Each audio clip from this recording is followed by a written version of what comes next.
Shortcut. कहते हैं कि जो शॉर्टकट होता है ना, वो हर बार फायदेमंद साबित नहीं होता और ज़िंदगी में कभी भी शॉर्टकट तरीके से किसी भी चीज़ तक पहुंचने का हमें जुगाड़ नहीं करना चाहिए। जैसे मैंने बहुत सी कहानियों में आपको बताया भी है, कर्ण पिशाचनी के बारे में, यक्षिणी के बारे में, कि भाई कर्ण पिशाचनी बुला दो तो इधर पैसों की भरमार हो जाती है और एक खूबसूरत औरत का साथ आपको मिल जाता है, खूबसूरत आदमी का साथ भी। अगर कोई औरत कर्ण पिशाचनी की यहाँ पे साधना कर रही है तो ठीक है, लेकिन उनको बुलाने के बाद में कितना कुछ उन लोगों को खोना पड़ता है, इससे भी आप लोग अच्छी तरीके से वाकिफ हैं। आज की कहानी भी एक ऐसे ही लड़के के बारे में है जिसने यहाँ पर एक ऐसे शॉर्टकट को अपना लिया और वो एक ऐसे जंजाल में फंस गया जिसमें सिर्फ उसका नुकसान नहीं हुआ, उसके परिवार को भी इसकी बहुत भारी कीमत चुकानी पड़ी। तो ये कहानी है चेतन के बारे में, जिसने एक बार एक ऐसी चुड़ैल को अपने पास बुला लिया जिसने उसके परिवार का सर्वनाश कर दिया। तो क्या है पूरी की पूरी कहानी, ये मैं आपको डिटेल में बता देता हूँ। चेतन का कॉलेज था और कॉलेज में वो इधर सेकंड ईयर में पढ़ता था, बिल्कुल नॉर्मल स्टूडेंट था, कोई उसकी प्रॉब्लम वगैरह नहीं थी। चेतन भी बाकी बच्चों की तरह से ही था जिसको ये समझ नहीं आता था कि आफ्टर कॉलेज वो करे क्या। फैमिली का कोई ऐसा बड़ा बिजनेस भी नहीं था और नौकरी वगैरह का उसको कुछ पता नहीं था। बिल्कुल उसका दिमाग जो था इधर जवाब दे चुका था, उसे कुछ समझ नहीं आ रहा था। सिर्फ 1 साल का वक्त और था, 3 साल में उसकी बीए कंप्लीट हो जाती और उसके आगे क्या नहीं पता। उसके कॉलेज के पास में एक अफवाह बहुत तगड़ी फैली हुई थी कि यहाँ से कुछ 1.25 मील दूर एक ऐसा घर है जहाँ पर एक चुड़ैल का वास है। वो चुड़ैल मर चुकी है, वो जिंदा नहीं है, और अगर कोई भी उस घर के अंदर जाता है, उस चुड़ैल से कुछ मांगता है तो उसकी मुराद तो पूरी हो जाती है, लेकिन वो चुड़ैल जो है उसके बदले में उससे कुछ भी ले सकती है। हो सकता है कि वो उसकी जान भी ले ले। बहुत बार ये जो अफवाह थी ये चेतन के सामने आ चुकी थी। ऑल्दो उसके कॉलेज में से सभी लोगों का ये कहना था कि हम उस घर के अंदर गए हैं और उस घर के अंदर ऐसा कुछ भी नहीं है जिसके बारे में ये लोग बात कर रहे हैं।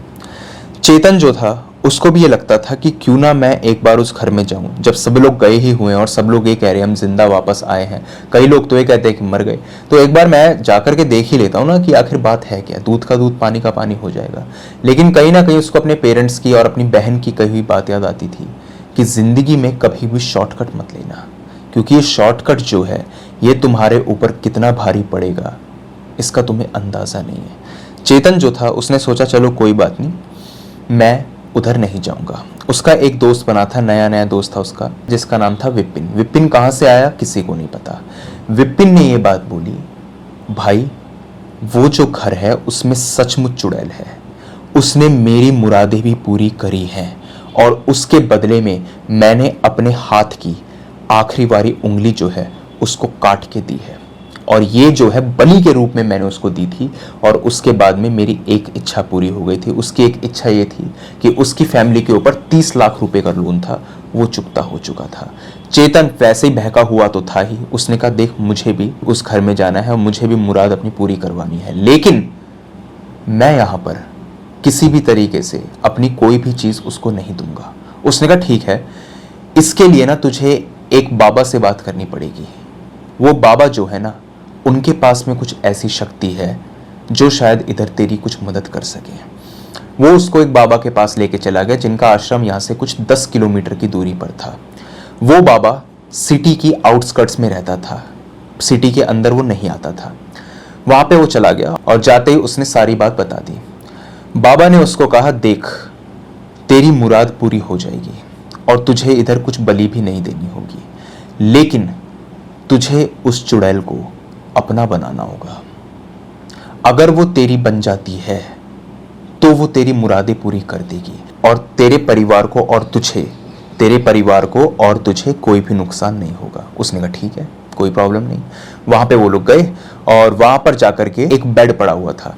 उस बेड के आसपास उसने सिंदूर से एक घेरा बना दिया और कहा बेटा इधर बैठ जाओ। वो वहां पर बैठ गया और उसने यहाँ पर शादी का जोड़ा पहना हुआ था। कोई भी चुड़ैल वहां पर नहीं थी और कोई भी क्रीपी वाइब्स उस घर में नहीं आ रही थी। सिर्फ वो घर पुराना था, कुछ भी नहीं था। उसने उस लड़के को कहा बाबा ने कि तू अपनी आंखें बंद रखेगा, मैं जो भी बोलूंगा उस पे तू ध्यान नहीं देगा। और इसी के साथ में उसके कानों के अंदर उसने रुई भी ठूस दी। अब रुई से इधर जो है आवाज ब्लॉक तो हो जाती है बट कंप्लीटली नहीं होती। तो उसको यहाँ पर कुछ मंत्र सुनाई जरूर दे रहे थे उस लड़के को। और इसी के साथ में बाबा ने एक बात बोली थी जो उसे टूटी फूटी सी इधर सुनाई दी थी, और वो बात थी, यही है इसके परिवार हमला, इसका परिवार बचना चाहिए नहीं। इस तरीके से कुछ टूटा फूटा, पूरा सेंटेंस उसको समझ में नहीं आया था बट ओवरव्यू उसको सुनाई दे गया। उसने कान से रुई निकाली, उसने कहा आप क्या बोल रहे हैं? उसने कहा देख मैं कुछ नहीं बोल रहा, मैंने तुझे कहा ना कि तू ध्यान नहीं देगा, तू सीधा बैठ, देखिए विधि है और इस विधि में तू पढ़ मत। उसने कहा ठीक है। वो लड़का वहां पे बैठा रहा, कुछ 15 मिनट तक आंखें उसकी बंद रही और उसके बाद में बाबा ने कहा तेरी जो खून की एक बूंद है ना वो उस पानी के अंदर डाल दे। एक मग्गे में पानी था, उसके अंदर उसने खून की बूंद डाल दी और अपनी आंख से एक बाल तोड़ करके उसके अंदर डाला और कहा कि अब इसको उंगली से मिक्स करके तू पी जा। उसने जैसे ही उसको पिया उसके सर में इतनी तेज दर्द हुआ कि वो जमीन पर ही गिर गया। उसने अपने सर पे पूरी तरह से हाथ रखे रखा यहाँ पे और उसको समझ नहीं आ रहा था ये दर्द आखिर जाएगा कैसे। इतने में उसको महसूस हुआ कि उसके हाथ के अंदर कुछ यहाँ पे चल रहा है, कुछ सांप जैसा या फिर कान खजूरे जैसा उसके हाथ के अंदर चल रहा है, ऊपर नहीं चल रहा। वो चला और अचानक से उसकी नस के अंदर जाके गायब हो गया और उसके बाद में सब कुछ नॉर्मल। बाबा ने कहा तेरी अब सारी इच्छाएं पूरी हो जाएंगी, तुझे डरने की घबराने की कोई जरूरत नहीं है। और याद रखियो तुझे अपने घर वालों को कुछ नहीं बताना, नहीं तो वो मानेंगे नहीं। उसने कहा ठीक है। 1-2 दिन बीते होंगे। चेतन ने यहाँ पे कहा कि भाई मेरे को एग्जाम्स वगैरह में इधर कुछ है, अच्छे मार्क्स चाहिए। तो उसको ऐसा लगता था कि कोई उसकी बॉडी के अंदर बैठ करके इस तरीके से जवाब दे रहा है। तो ऐसे उसको आवाज आई और उसके बाद में उसके जो मार्क्स वगैरह थे वो काफी अच्छे हो गए। उसने अपने पापा को भी कहा कि पापा आप इधर इन्वेस्ट कर दो, उधर इन्वेस्ट कर दो, इधर आपका वो सब कुछ अच्छा हो जाएगा। वो सब कुछ भी हो रहा था, यानी कि जैसा उस बाबा ने कहा था वो सब कुछ सही हो रहा था। लेकिन उसने एक हिदायत दी थी कि तू अपने परिवार को कुछ नहीं बताएगा। उसके घर पे कबूतर ने यहाँ पे अंडे दे रखे थे जिनमें से बच्चे निकल आए थे। उसके घर वालों ने एक चीज देखी कि अगले दिन, मतलब जैसे बच्चे पैदा हुए उसके अगले दिन किसी ने उनके ऊपर ईंट रखी हुई थी, यानी कि वो बच्चे जो थे उनको किसी ने कुचल दिया था। उनके घर में ऐसा कोई नहीं था जो ये काम कर सके, ना तो चेतन, ना चेतन के फादर, ना चेतन की मम्मी। अब चेतन की जो बड़ी बहन थी वो कनाडा में रहती थी, उससे डेली यहाँ पे बातें वगैरह होती भी नहीं थी और उनको उन्होंने बताना जरूरी भी नहीं समझा। लेकिन आखिर वो ईंट किसने रखी थी ये बहुत बड़ा सवाल था, क्योंकि ये काम किसी इंसान का ही है। कोई यहाँ पर चिड़िया आकर के या फिर इधर चील आकर के तो अपने आप ईंट उठा करके रख नहीं सकती, इतनी जान तो होती नहीं उनमें। तो ये आखिर किया किसने था?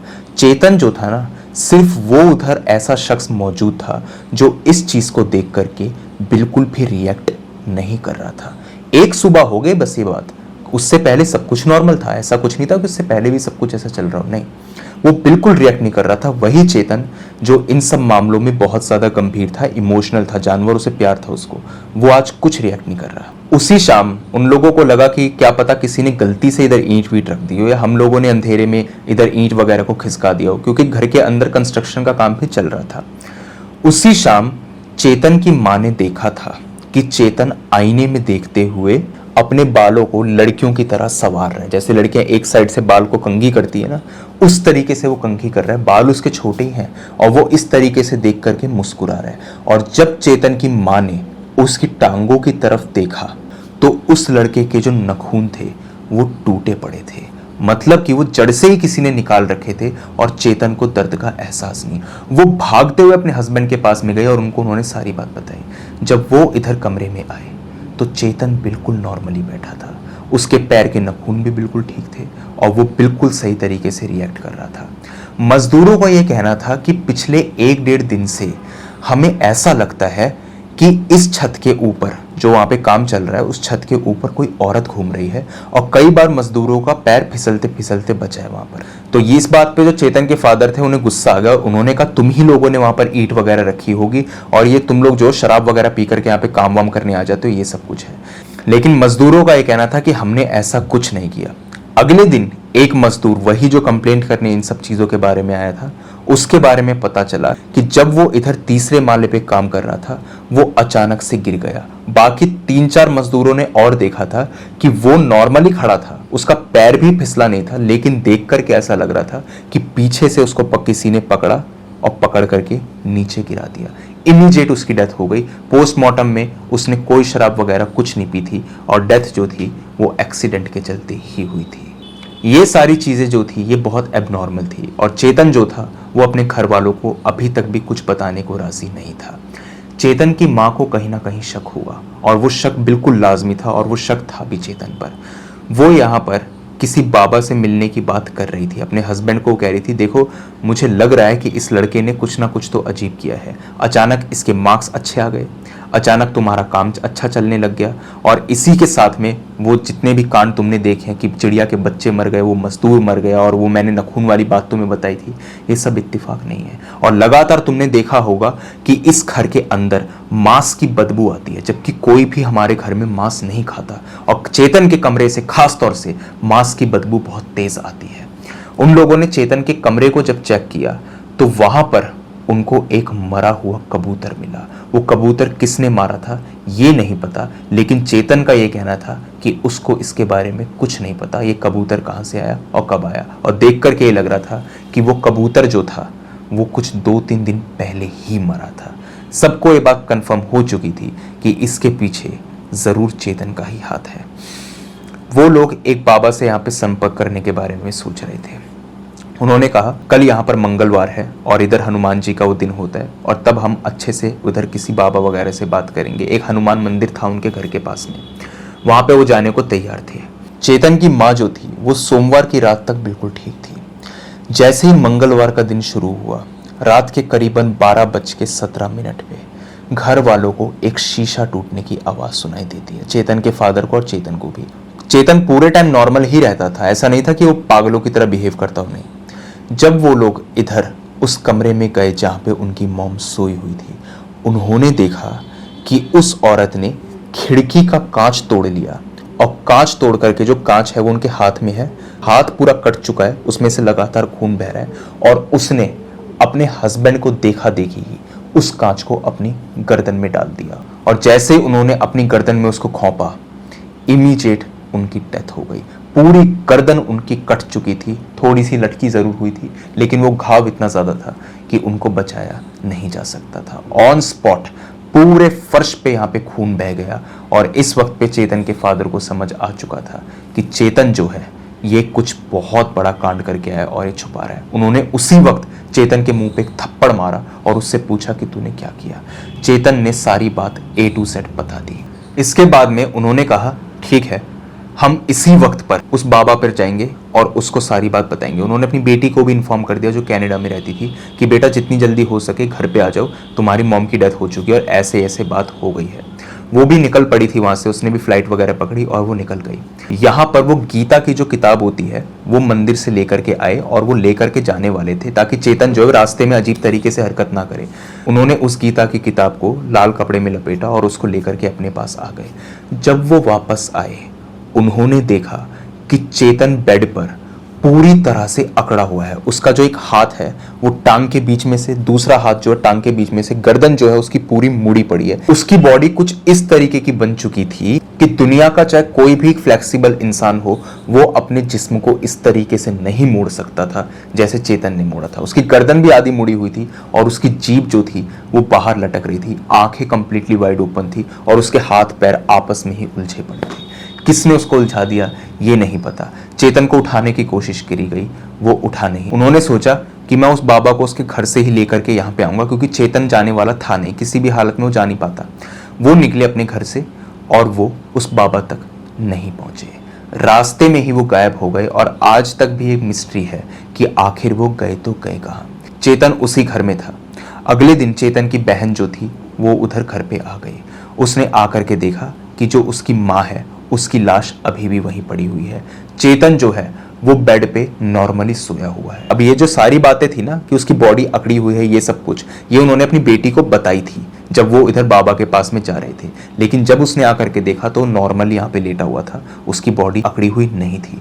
उन्होंने चेतन को उठाया और उससे पूछा कि आखिर बात क्या है। तो उसने उस बाबा के बारे में बता दिया और ये बताया कि उसका हुलिया कुछ ऐसा ऐसा है और ये सब कुछ है। जैसे उन्होंने ये बात बताई, उस लड़की की आंखें फटी की फटी रह गई, क्योंकि वो और उसका परिवार उस बाबा को जानता था। दरअसल बात क्या थी, आज से करीब 15 साल पहले वो बाबा जो था उसको उन्होंने रंगे हाथ पकड़ा था, क्योंकि वो जो था काला जादू वगैरह करता था और उसका इलाज भी वो खुद ही करता था। तो ये किसी को समझ में नहीं आता था कि सीधा साधा परिवार जो है उसके ऊपर काला जादू आखिर हुआ तो हुआ कैसे। ये बात किसी को समझ नहीं आती थी। उन लोगों ने उसको रंगे हाथ पकड़ा था और उसको खूब पीटा गया था और पीट करके बस उसको ये कहा गया था कि आज के बाद अगर अपनी जिंदगी की सलामती चाहता है तो कभी भी यहाँ लौट करके मत आइयो।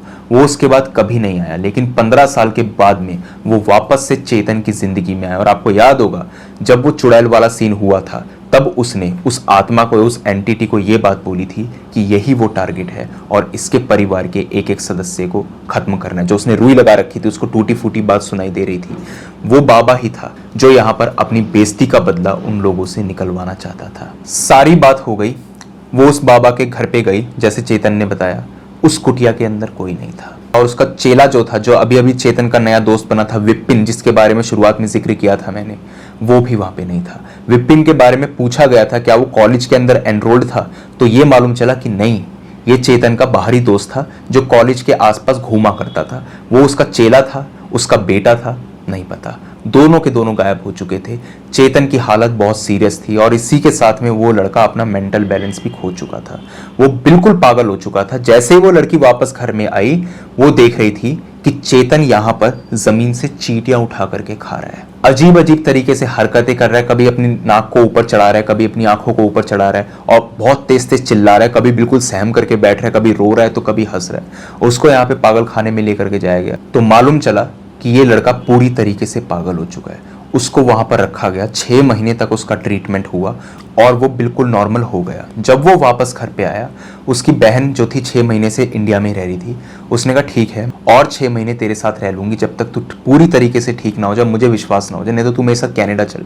उसने कहा नहीं, मैं यहाँ पे ठीक हूँ। सब कुछ सही चला। कुछ 5-7 दिन बीते, कोई प्रॉब्लम नहीं थी।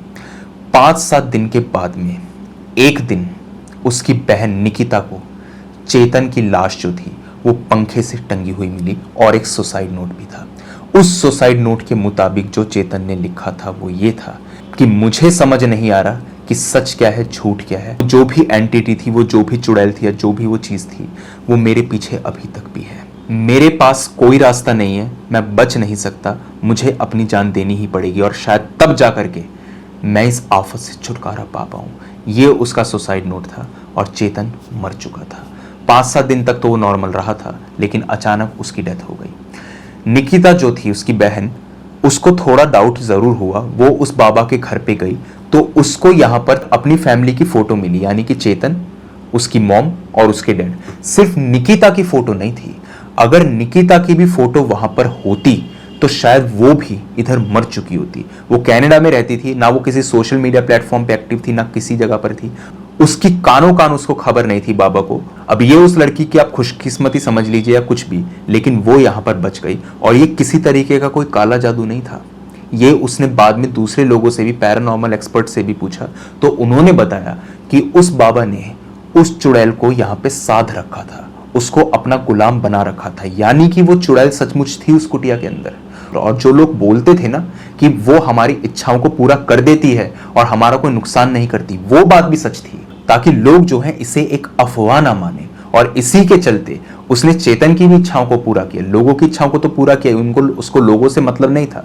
उसको मेन टारगेट चेतन को ही बनाना था। वो अपने आप में आया और उसने अपने आप को उधर समर्पित कर दिया। उस पैरानॉर्मल एक्सपर्ट ने एक बात बताई थी कि अगर कोई अपने आप को चुड़ैल के आगे समर्पित कर देना, तब वो जो चुड़ैल है वो उसके साथ में कुछ भी कर सकती है। और इस केस के अंदर उस इंसान के ऊपर से उस चुड़ैल के साए को हटाना लगभग नामुमकिन हो जाता है। आप पागल खाने की बात तो छोड़ ही दीजिए, आप अच्छे से अच्छे तांत्रिक के पास भी उसको ले जाते ना, वो तब भी उसको ठीक नहीं कर पाता, क्योंकि वो चुड़ैल जो थी उसको उस बाबा ने साध रखा था। उसने अपना पूरा काम किया और वो वहाँ से चली गई। आप अपनी खुशकिस्मती समझिए जिसके चलते आप बची हुई हैं, और जितनी जल्दी हो सके आप वापस कनाडा चले जाइए। इसके बाद में भी उस बाबा को ढूंढने की बहुत कोशिशें की गई, लेकिन आज तक भी उसके बारे में किसी को कुछ नहीं पता। सिर्फ विपिन ही था जो उसको उस बाबा के पास में लेकर के गया था। लोगों ने कभी उसको देखा भी नहीं था कि वो आदमी रहता कहाँ। इसलिए मैंने कहा था कि वो आउटस्कर्ट्स ऑफ द सिटी में रहता था, सिटी के लगभग बाहर रहता था। वो जो उसको टारगेट चाहिए था वो उसने लिया। उसने पूरी तरीके से उसके परिवार का सर्वनाश कर दिया, और उसके बाद में वो अपने रास्ते निकल गया। वो जिंदा भी है कि मर चुका, ये एक पहेली है। निकिता की माने तो आज तक भी वो अपने इस ट्रॉमा से बाहर नहीं निकल पाई, क्योंकि ये सारी चीजें ऐसे उसके सामने हो गई कि उसने कभी एक्सपेक्ट ही नहीं किया था कि उसका बीता हुआ कल, जिसको उसका पूरा परिवार भुला चुका था, 15 साल पुरानी बातों को भुला चुका था, वो बीता हुआ कल इतने भयानक रूप में आएगा और उसके परिवार को तबाह करके चला जाएगा। ये उसने कभी नहीं सोचा था, लेकिन जो हो गया उसको वो कभी भी रिवर्स नहीं कर सकती। तो यही थी पूरी की पूरी कहानी। आप मुझे बताइए आपको स्टोरी कैसी लगी, अच्छी लगी या बुरी लगी। इसी के साथ में अगर आपके पास में भी कोई ऐसा ही हॉरर और क्रीपी इंसिडेंट हो तो आप मेरे साथ शेयर कर सकते हैं मेरी जीमेल और इंस्टा आईडी पर। जीमेल आईडी ऊपर दिखाई दे रही होगी आपको, और इंस्टा आईडी का लिंक डिस्क्रिप्शन सेक्शन में मौजूद है। दोनों ही प्लेटफॉर्म्स में से जिस भी प्लेटफॉर्म पर आप कंफर्टेबल हो वहाँ पर जा करके अपनी स्टोरी मेरे साथ साझा कर सकते हैं। तो आज की वीडियो के अंदर बस इतना ही था। जल्द मिलता हूँ एक अगली वीडियो में, तब तक के लिए टेक केयर, गुड बाय।